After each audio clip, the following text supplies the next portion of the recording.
అస్సలం వాలేకుమ్, welcome to my channel. ఎలా ఉన్నారు? బాగున్నారా? నేనైతే చాలా బాగున్నానండి.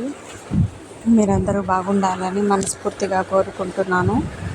ఈ Sunday special bagara rice and boiler chicken తీసుకొచ్చారండి మా ఆయన గారు.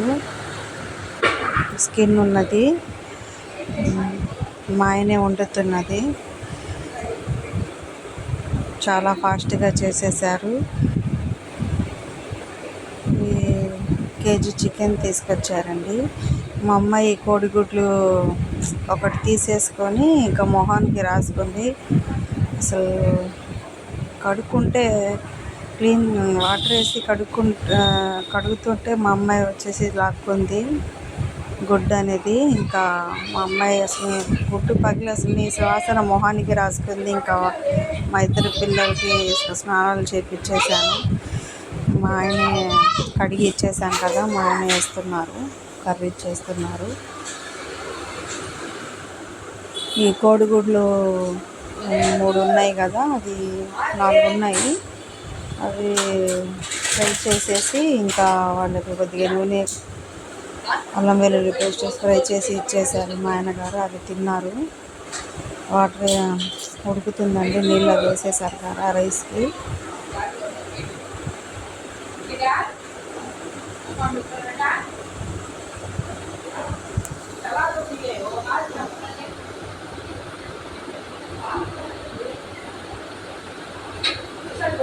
చూశారు కదా, ఇది ఎర్ర మిర్చి ఏదో శ్రీకాకుళం నుంచి అక్కడ తీసుకొచ్చారండి. పని మీద అక్కడికి వెళ్ళారుగా, అప్పుడు తీసుకొచ్చారు ఎండుమిరపకాయలు.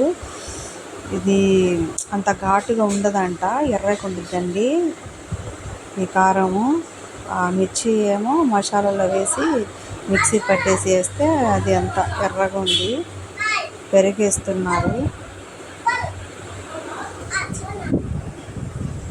నేను మొత్తం చికెన్ అవి కడిగేసి ఇంకా బియ్యం అది నానబెట్టేసాను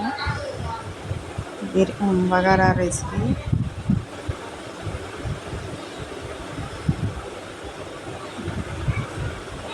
ఇంకా ఈ నీళ్లు ముంచేసి ఇంకా ఈ రైస్ అనేది దీంట్లో వేసేస్తామండి, ఉడుకుతుంది.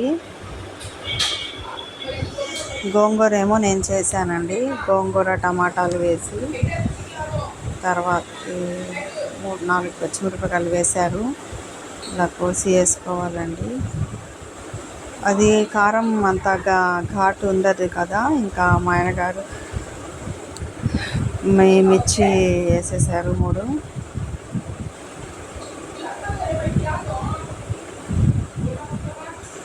మా ఆయన గారు బాగా చేస్తారండి, అసలు బిర్యానీ అయ్యే చాలా బాగా చేస్తారు. ఇంకా 2 గ్లాసులు పెట్టాను. మా నాన్నగారు వచ్చారు కదా సండే, వేసేస్తున్నామండి బియ్యం. మా నాన్నగారు కూడా పిల్లల కోసం మటన్ తీసుకొచ్చారు 1/2 కేజీ. ఇంకా నేను 2వ రోజున ఇంకా ఇవాళే వండేసాను. వాళ్ళు తినేసారు, పిల్లలు, మేము తినేసాము. ఇంకా మా పిల్లోడు తినేసి, అమ్మ మళ్ళీ తీసుకొద్దాం పదా, కొనుక్కొచ్చు